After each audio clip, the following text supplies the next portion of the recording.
It's the ATP Best of 3 match of the year. So obviously non-Grand Slam matches can include the Olympics, Masters 1000, etc. Antti, do you want to go first?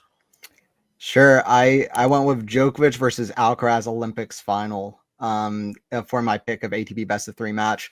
I think that I would very rarely choose a 2-set match for this, but I honestly think that the 2 hours and 53 minutes that this was played at, almost 3 hours, were just, it felt like I was watching history unfold before my eyes. Every shot, every point mattered. Novak brought it. It looked like he was locked in yet calm right from the get-go. He just came in with such a great mentality. He only won one title all year, but turned out to be the most important title for him by far. I think he'd prefer to win the gold medal over the slam because he'd never won a gold before. He'd won 24 slams in the past.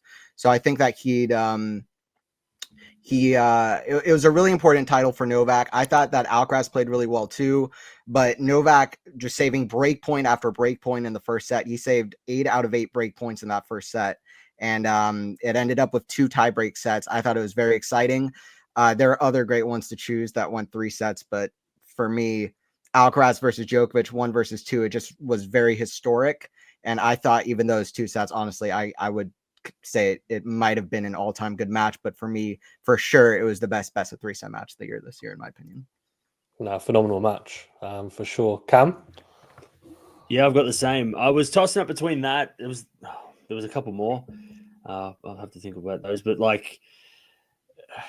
that's the only match that I think from start to finish, I was nervous the entire time watching that match. I didn't have a dog in the fight, so it was just, you didn't know if Alcaraz was supposed to do it because he'd just beaten Djokovic at Wimbledon, and we know how much it meant for Novak and all the fans. But yeah, it was for a 2-set match, like Anthony said, it didn't need to go a third set. It was already like 3 hours or something like that. So it felt like the distance anyway had gone anyway. Djokovic Alcaraz Olympic final, and yeah, I mean, historic, all those things.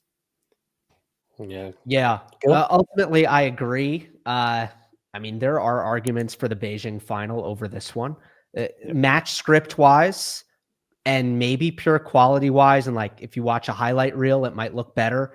And obviously, that one goes 3. It goes to a third set tiebreak. Alcaraz was absurd in that match. I thought both players kind of leaned into what they do best. Sinner was potentially a teeny bit passive, but honestly, nobody would have been able to beat him other than Alcaraz, in my opinion, in that final. But emotionally, it didn't hit the same as the Olympic final. The Olympic final, no breaks of serve, 2 tiebreak sets, but the tension throughout was unmatched, and the quality, it was I compared it to old one. I don't even remember it, but I watched it during the pandemic. I think it was 2001. Sampras and Agassi played a U.S. Open quarterfinal, 4 sets, no breaks, and everybody was kind of yeah, it's one of the best matches ever. 4 sets, no breaks. But you just kind of had to be there to understand why it was so good.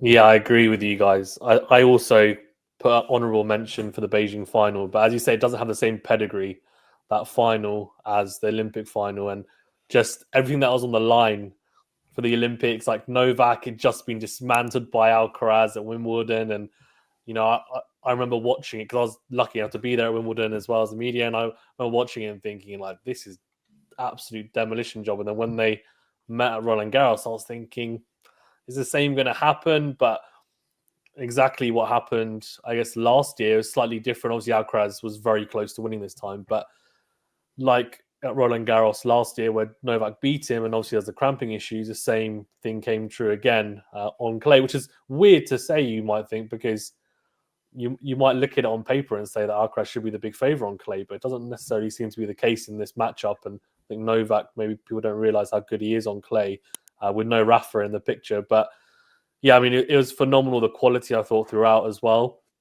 And Novak probably showed, I think it was vintage Novak in the sense that winning 2 tiebreakers is almost just, it's just pure clutchness, and that's what he's been about throughout his whole career. His tiebreak record's phenomenal. and we know how good he is under pressure. And it was arguably one of the most, I'd say, under pressure matches that he would have ever played, because I don't think he would have had another opportunity. I know he talks in jest about the LA Olympics, but let's be real, I don't think he's going to play that. So this is really the last chance saloon, and he was coming up against Alcaraz, who just won Roland Garros and Wimbledon. He was super motivated. So it was a fantastic match, a lot of drama and emotion on as well throughout, as you guys mentioned. But yeah, definitely, I think the pick for the ATP best of 3 match of the year. We all picked the same thing, so fantastic, quick and clean.